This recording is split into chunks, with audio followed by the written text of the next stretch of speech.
Thank you very much. Good evening, Winchester. Welcome to the July, what is today's date? 18th. 18th, thank you. July 18th Planning Board meeting.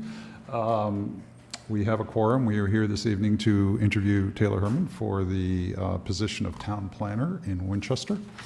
So let's make this official. We can have how do we do this in person? I think I just have to call your name and you say aye? Yes. Nick, you're here. Present. Yi Ching. Present. Carrie. Present. Sally. Present as well. I'm sorry. I had a headache earlier this morning, and so my brain is still not connecting its neurons. So welcome. What we usually do is we have the candidate, the applicant, give us 5 minutes on your background, what skills you think you can bring, and why you want to come to the town of Winchester, and then we'll do a one round or 2 rounds around the table, and that's it. So, table's yours. Great. Well, thank you very much. Thank you, everyone, for the opportunity. My name is Taylor Herman. I grew up in Sudbury, Massachusetts. I spent most of my life, my early career, learning from my development and my time growing up in Sudbury. For the last about 15 years, I've lived between Medford, Somerville, and Boston, so I've been very local. I've been in and out of Winchester countless times, so I'm very familiar with the town and the community, and it is one that I really enjoy. Part of the reason why this position is interesting to me is because of the opportunity to work with the community that I know, that I've been neighbors to, and I know many people who live here. I know many people who have businesses here, and to be a part of current and future planning efforts for the town would be a privilege. So just the opportunity to see the position being open and having the opportunity to be here in front of you all is a great privilege. So again, thank you very much. A little bit about me, my educational background and my professional background. I went to a little teeny school in Vermont called Green Mountain College, where I studied environmental design. Unfortunately, Green Mountain College no longer exists. I actually would get emotional if I talked about it too much because the school meant a lot to me, but it was a liberal arts school that just wasn't making the cut anymore. But I then took that experience in environmental design, and I went to Northeastern to get my Master's of Architecture. While studying for architecture, I realized that what my passion wasn't necessarily the design of buildings, or it wasn't necessarily how architecture interacts with the environment. It was how people interact with architecture, and that's where I started to ask questions. I said, okay, well, we have buildings. How do people interact with it? What are the codes? What are the zoning policies? What's everything that makes a city run?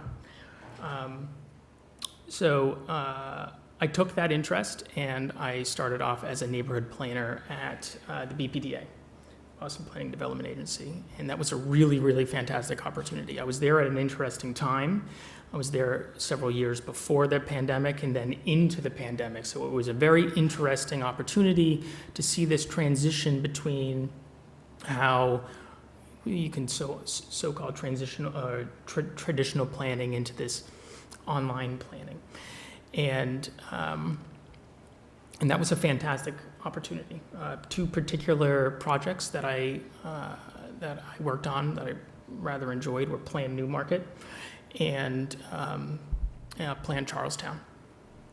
Everything from comprehensive planning to community engagement, zoning reform, the whole gambit I was able to work on. I was very fortunate to have the position that I was in. From the BPDA, I went to a firm called Co-Urbanize. Co-Urbanize helped the town of Winchester with their community engagement for the comprehensive plan, 2030 comprehensive plan, I believe. And I was a part of the Co-Urbanize team that helped Winchester with that. It was a privilege to be there as well. From Corbinize, I went off to start my own firm called Desire Path, and that's my current position, and that's what I have been doing for the last few years. Desire Path is a community development and community engagement focused firm that works with private developers and municipalities to create engagement strategies that work with their comprehensive plans or with single buildings and development review. That has been incredibly fulfilling. I have loved every second of the adventure of starting my own firm and going off and doing that.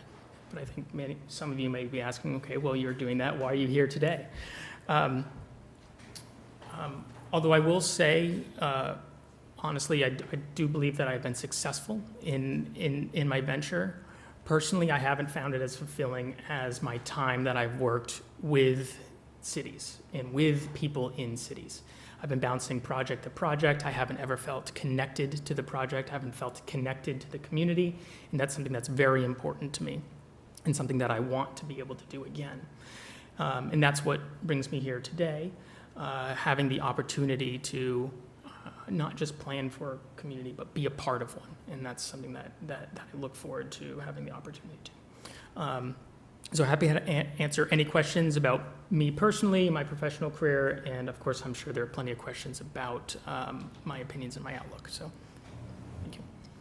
Thank you. Jack, you got to go first last night, so let's give it to John. We're just going to go around the table. Do you have any questions, John? Yeah. I want to kind of build on your community engagement experience.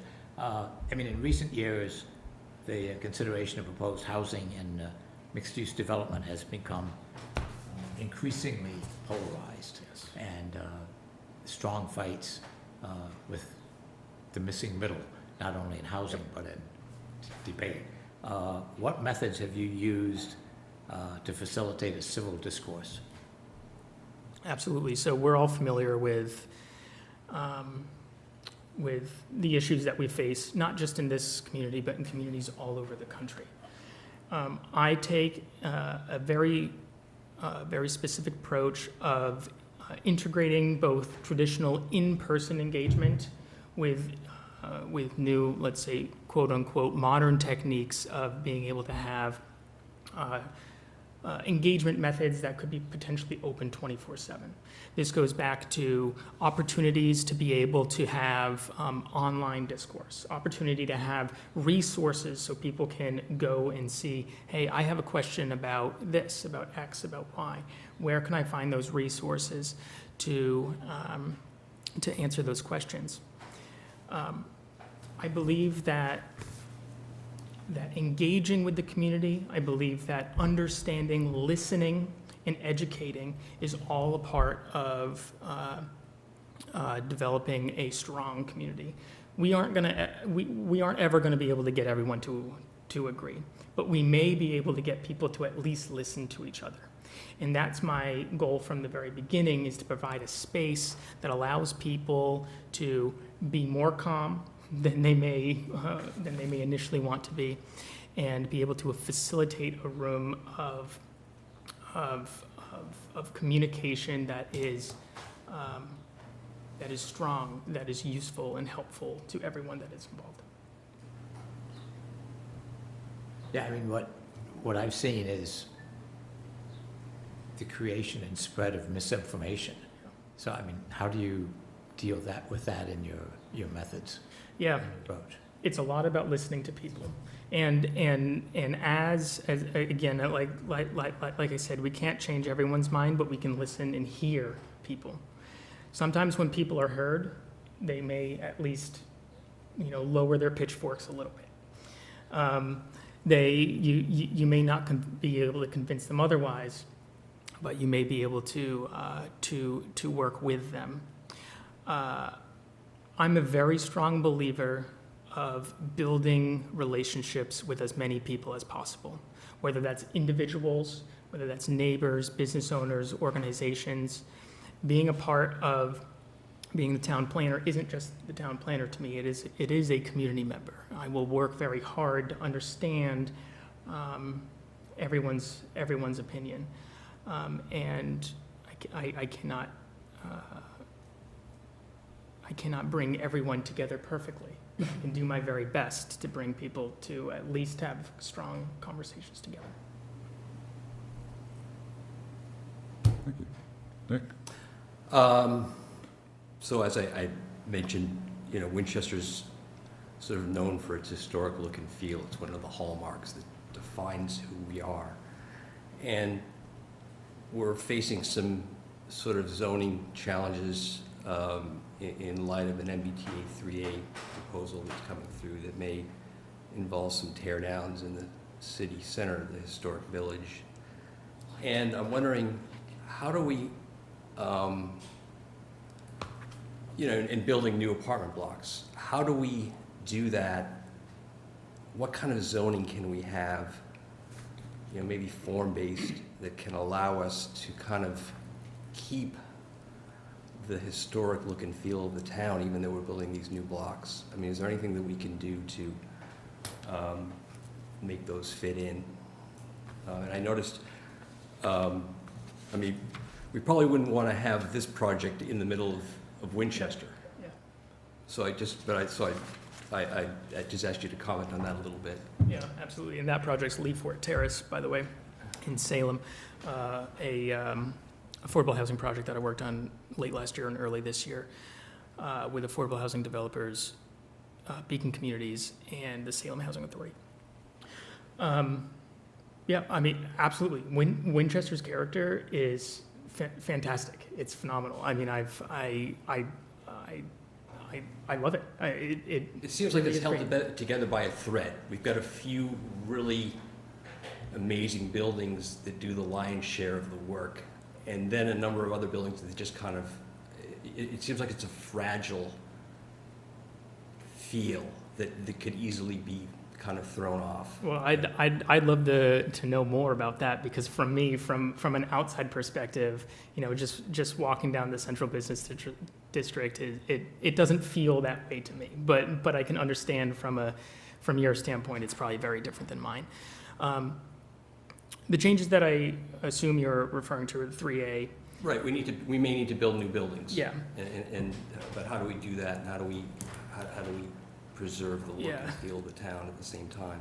So I will never take the stance of, rip everything down, make it modern, make it, new. And no, I think preserving look, feel, and character is very important to me. And I wouldn't just be saying that to Winchester. I'd be saying and there may be some unhistoric buildings that'll be torn down, and then we'll build something new there. But how do we get that thing to? So as I understand it, in 3A, we would have the opportunity to set very strict design guidelines to what the buildings would be.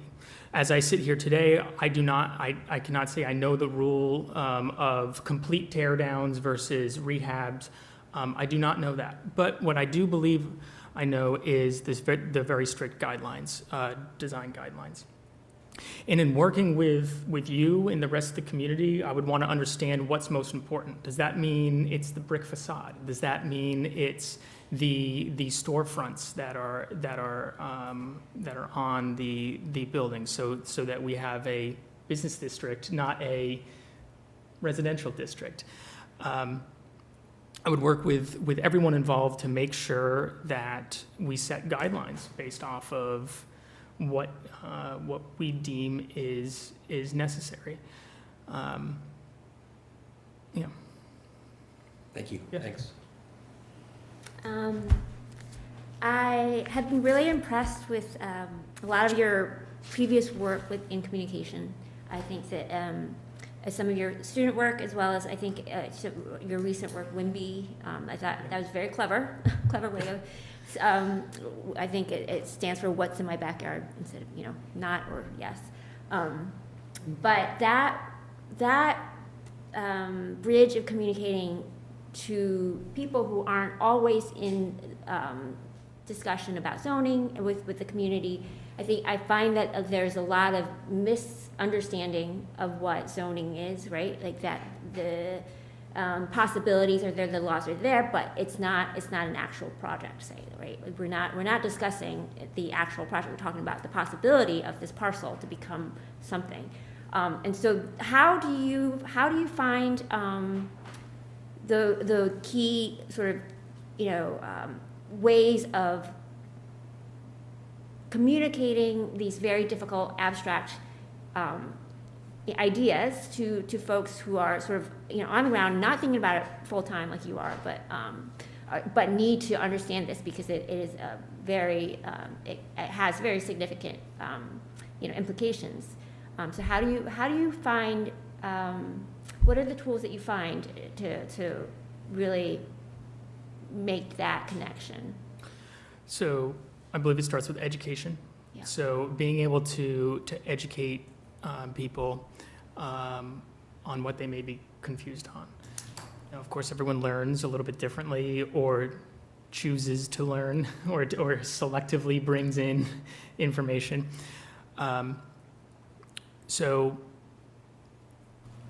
a significant part of the work that I currently do and that I would want to bring to the town is interactivity and image learning, and that is whether that's we develop an in-house guidebook, whether that's we develop something that's very specific to Winchester, or we can use general ones which exist that have been used in likely similar towns. We want to be able to provide resources and guidelines to people that are very clear, easy to understand. You mentioned WIMBY. One of the things that's very important to me and by the way, WIMBY is a newsletter that I send out that's really just, hey, this is a new development. I take no stance. It's just so you know. From my point of view, everything has to be easy to read. Everything has to be visual. That's with graphs. That's sometimes with slideshows. That's sometimes with moving images, videos. We want to take a very creative approach to teaching people, and we want to think about not just those unique ways, but how do individuals learn as a generation. An older generation might learn differently than a younger generation. So we have very traditional, tried and true engagement methods. But what about, and I'm not saying that this is what we will do, but what about social media? Is this a way that we can engage some of our younger families? Can we use platforms like Instagram or Reddit or Discord to create an opportunity for people to learn about what planning is, or to learn about what the policies, what zone am I in, or let's explore creative opportunities, both digital and physical, and make sure that those resources are accessible to as many people as possible. Yeah, that's great. I just follow up that I think the demographic leans a little bit more towards the older generation, so the Reddit and the Discord and like whoa, but in that sense, like I've found it's very slow moving, and it's very difficult to get a bunch of people at our forums and meetings.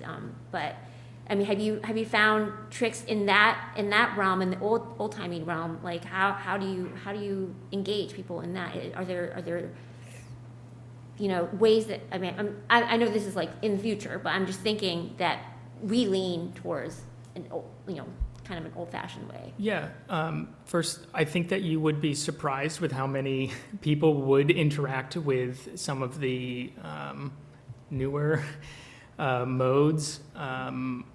We've done studies, not studies. We've actually practiced this, especially in Medford, in my own community, where it was a senior housing study, and many of them were willing to use Instagram.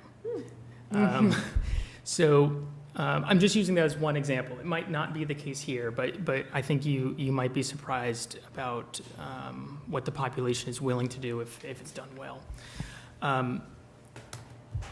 That being said, for some people, showing up at the community dinner is the best way to hear from them, or the best way to get information from them, or understand what they need out of their street, or their block or their neighborhood. Showing up at the barbecue, for example. Those are all very, very important parts of education and engagement, and that's something that I would look forward to doing. Thank you. So I'm very happy to hear about your experience in community outreach and engagement. We had a communications study committee that was created a couple years ago and just gave a presentation to our town meeting in the fall. And we're in the process, it was just voted last night by our select board to fund a communications study along working with the Collins Center for Management out of UMass Boston. So there's going to be a lot. We have a push in the town manager's office. We have a weekly newsletter, and we are looking for ways to improve our communication, our engagement with the community. So I think you have a lot of.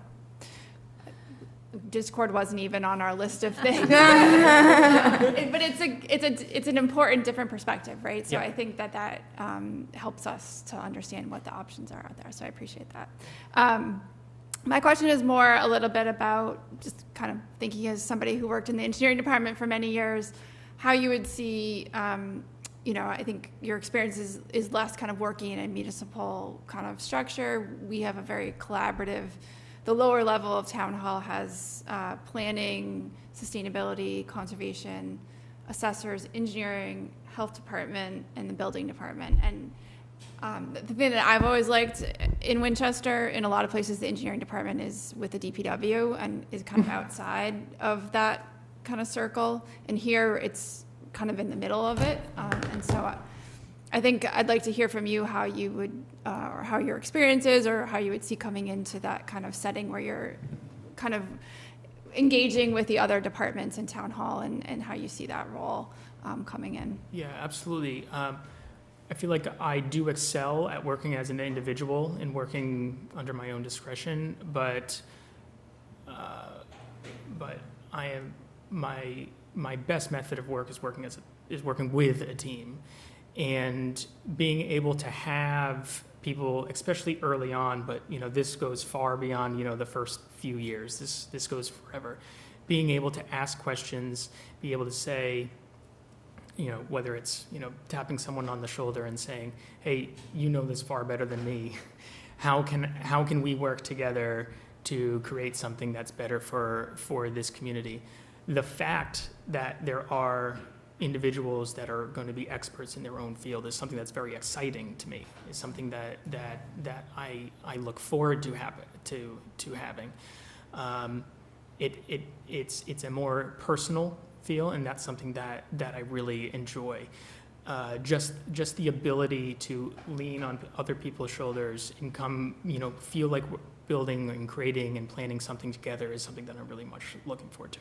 Good. Yeah, so I think there's kind of two roles kind of to the planning position. One is kind of help the planning board with the kind of big picture master plan. Where do we want to see the town? What are the zoning changes we might want to make? And the other one is like the reviewing plans. Yep. There's subdivision submittals come into the planning board, special permits. They review things that go to our zoning board of appeals. We're all constantly kind of in the lower level reviewing those plans together and making sure that, as something comes into the building department, everybody kind of has eyes on it and making sure that we're not missing something. And similarly, when, a project gets submitted to the planning board, we have a very collaborative approach where, we bring kind of staff in together and review and sit down and make sure that we're all kind of working together. So I think it's important in both kind of perspectives, right? Is that there's the big, like I said, the big picture stuff where you're kind of primarily working with a board, and then the other kind of day-to-day stuff where we kind of keep the wheels of town government moving, right? Permits approved and that type of thing. So good, thank you. So I noticed you weren't suggesting the town planner stream live on Twitch, so. Yeah. So I have Beth stole most of my questions, but that's okay. So we have a very small planning department. It's a department of one, and we are hoping to get an assistant planner next year. So as Beth was wearing many hats, our town planner wears a lot of hats. And they go down to, the things that we've come to expect is, for instance, that our planner would sit down and measure out and make sure that if something comes before us, that whether it's a conforming or non-conforming, all of the nitty-gritty details about, are these plans sufficient? Do they meet spec?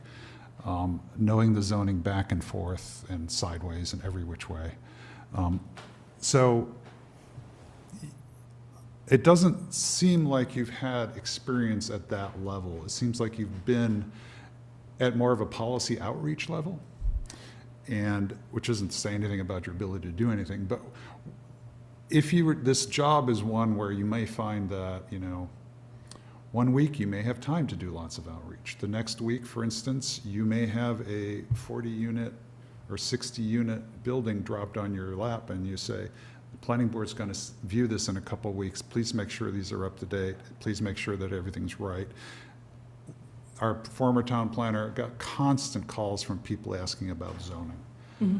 I want to put a dormer on here. Can I put a dormer on here? Am I too close to that? And one could say shift it to building, but it's a very collaborative environment. So being able to switch between those levels and expecting that what you might want to do might not happen that week. So I think I'm not getting to my question. So my question really is that, so where do you feel most comfortable in terms of your dealings? Are you at the 30,000 foot policy level? Are you at the 20,000 foot level?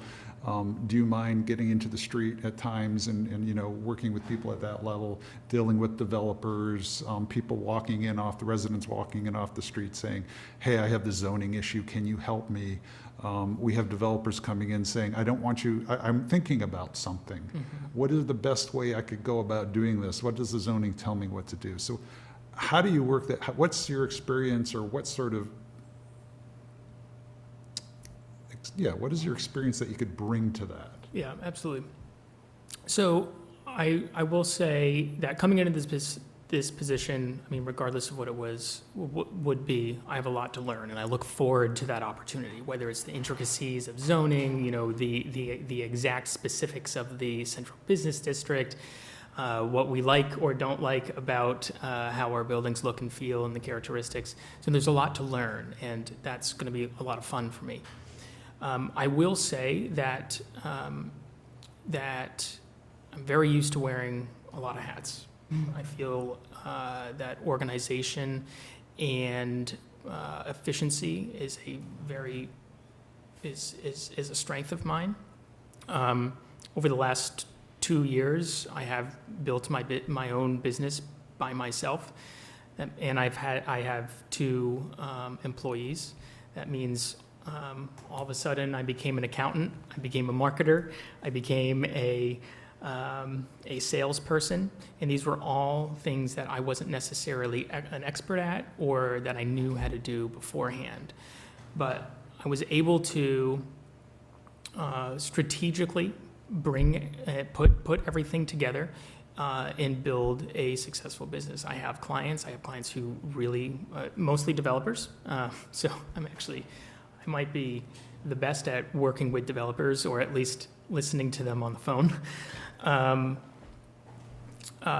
But I've been very successful in doing that, and I'd bring that to this position as well.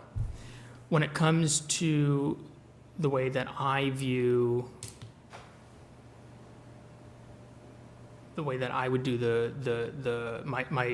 my priority or my primary strength would probably be the latter option that you mentioned, the person with the door open, person who is fielding calls, whether that's from individuals, people asking about, hey, can I put a dormer on my home? And Day one, I might not know, but hopefully I'll know the person to go to.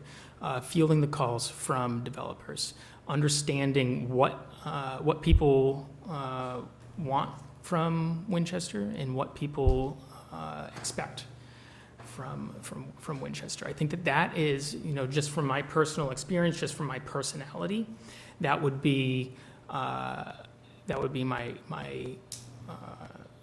primary strength when it comes to this position. Okay, thank you. And I realize we're running out of time, so I will not have a follow-up. I'll be quick because most of my questions have been answered. But the thing that is really important, Beth alluded to it, we really need to ramp up the way that the planning board communicates its purpose and its work, its projects, the status of its work to the town. And thank goodness that the Communications Study Committee convened and produced a report, including an analysis of all the communication channels that exist in town, which are myriad. And there's even still holes in terms of people in the community that we don't reach. And so I would want to know that you would bring to this job, along with everything else that you have to do, a commitment to game on for upping our communications. So that's one thing. And the other thing that I keep thinking about with this job is you need to do so many things at once. You need to be really nimble. It's not I don't want to drive you away, but it's not a relaxing job. It's a fulfilling job. It is fulfilling, right. So talk to me about your communications and talk to me about your, what I call nimbleness. Yeah, absolutely, and I'll try to keep my answer short to conserve as much time as possible. I had an opportunity to speak to Brian last week, and I have a very, well, from as much as I could in an hour conversation, I believe I have a reasonable understanding of his 9.5 years, I believe, that he said. Hopefully he condensed it all into an hour. So I fully understand what is at task. And I'm still here today. Like I said, I'll have a lot to learn, and my efficiency will get better every day. But I do believe that it is a strength of mine, and I do look forward to the opportunity, regardless. When it comes to communications, it's something that I do think, just honestly, makes me stand out from other people who I know in my industry. Is I have a passion for solving those communication problems. It's what got me into planning in the first place. Is community engagement, working with people, helping people build better places that they live in. So I want to explore different opportunities to make that possible, and it will be on top of my mind from day one. Great, that's helpful. We have a hard stop at 8:15. Someone has to leave. I don't recall who it is. Is it Carrie? Okay, I have two quick comments and then one question that should be quick. So my first comment is I am also Discord resistant, but my high schooler is on it. And when the Conservation Commission started really engaging the Eagle Scouts and the Girl Scouts, they got some amazing projects done. And I think the visibility of our conservation space has increased. So I am behind you on things that I will not follow you into.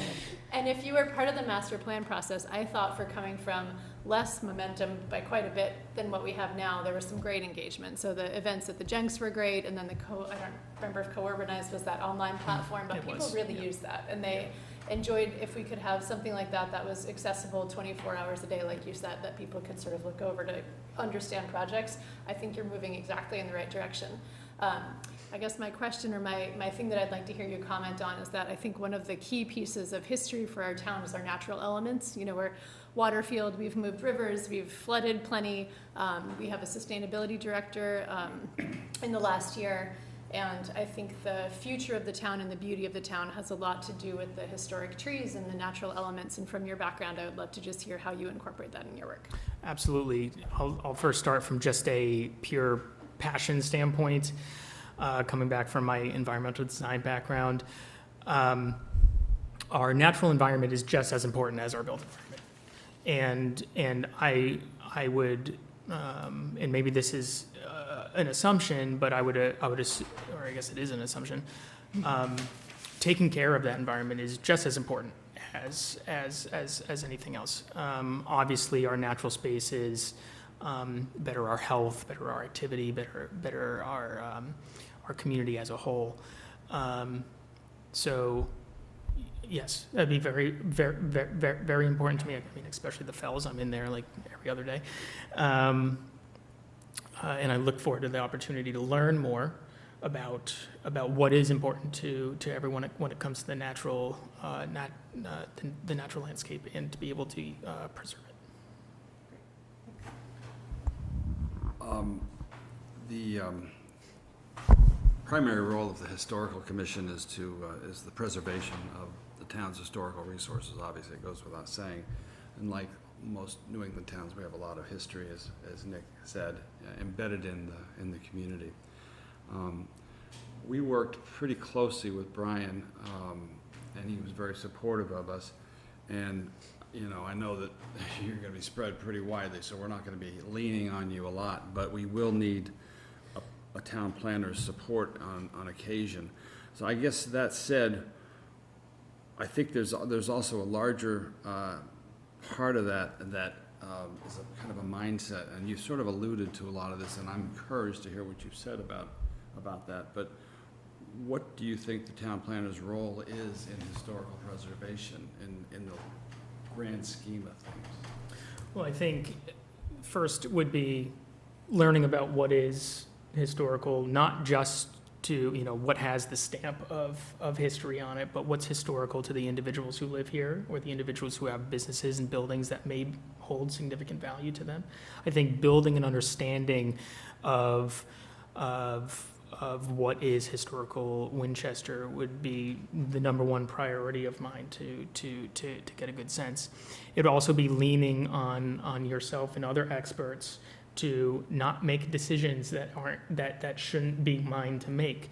I can certainly play a role in helping in any way that I can, whether that is finding state funding for specific programs or specific buildings, be an assistant or an aid to you, and your team and everyone else would be the position that I would hold. You raised something that nobody else has raised, and that's important to me, which is state grants. We go for a state grant from the Massachusetts Historical Commission every year. We've gotten it several times. We haven't gotten it the last 2 times. Brian was very helpful for helping us get that in the past. And so what's your background in chasing state grants? Grant funding has become or finding grants has become a specialty of mine more recently over the last 2 years. We were talking about 3A earlier. I'm sure that Winchester has received grants, but being able to come in, especially at this stage, where we're kind of early on, but still kind of approaching the deadline, it would be my goal to find more, and that goes for every department. My existing network, currently is pretty broad, and I would continue to expand that network, trying to find money everywhere that it's available. Thank you. Mm-hmm. Excellent. Someone had to leave at 1:15. I don't know who. Maybe it was Rich. Oh, It was Rich? Never showed up. Keep going. Well, Another round. we are. I think we do need to wrap up. I do think we do need to wrap up. I do have one follow-up that I want to pose, but if someone else has a quick follow-up. I had one, but you go. So the question I have is, how do you see the relationship between the planner and the planning board? How do I see it as I sit here today? How do you see it works? No, I mean, what as the planner, what's the relationship that you see you see going forward? Is it one where the planner is supportive of the board, the planner has initiatives and takes off and goes forward with those, independent of the board. What is that? How do you see that relationship? Well, I certainly see that there's independence, but that's likely more on the day-to-day, right? That's more on the, whether it's community members knocking on my door or writing a newsletter or doing something small. But I see the town planner and the planning board as one. I see it as a cohesive unit that works together to accomplish what needs to be done. Everyone sitting here in front of me has much more experience than me. They are experts in their field. They know the community in and out. And I will be looking up to everyone to say, hey, here's what I believe. What do you believe? Do you think that this is right? Should we move forward? So as much in the professional sense as we possibly can, I would also be looking up to all of you as mentors to me. And I think that we work together to create one planning unit. Thank you. So my follow-up is on behalf of Rich, who's not here. He is at the core of our nascent master plan implementation committee. Oh, this is a different Rich. Okay. Oh, Rich Mucci. Oh, Rich Mucci was going to, okay. Rich Rowan couldn't come tonight either. Rich Rowan is the current chair of the Master Plan Implementation Committee, and Carrie alluded to the fact that it's has a lack of momentum right now. And we can sit down and analyze what that's about and how to move it forward. But I wanted to know what thoughts come to mind when you think about vitalizing a master plan implementation committee, and what experience you've had in that field. Well, sometimes it's hard to get people excited for things that they just aren't going to be excited for. That being said, people may not be excited because they just don't understand what it means. I think one of the big things about comprehensive plans that I've worked on in the past is people don't necessarily understand what impact it might make to their either immediate neighborhood or the entire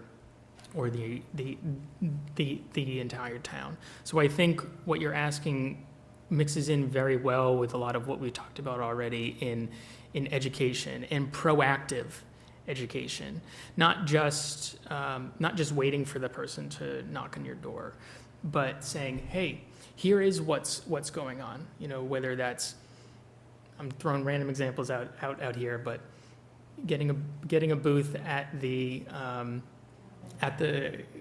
or the farmer's market or something, and just being the person, hey, I'm here, I'm your backstop for questions, here's why you should be excited for it. That's how I would approach that. And yeah. Right. Thank you. Can I just ask if you have any questions for us? I know you talked to Brian, so you Yeah, have a little bit of background. I will say being able to talk to Brian has been a great source of question and answer. So I do not have any questions at this time. Will you tell us? Sorry. Yeah. Great minds think alike. Select board and still your questions. So, if everyone's done grilling you, and you don't have any questions for us, then I'd like to thank you very much for your application and for coming here tonight and answering our questions.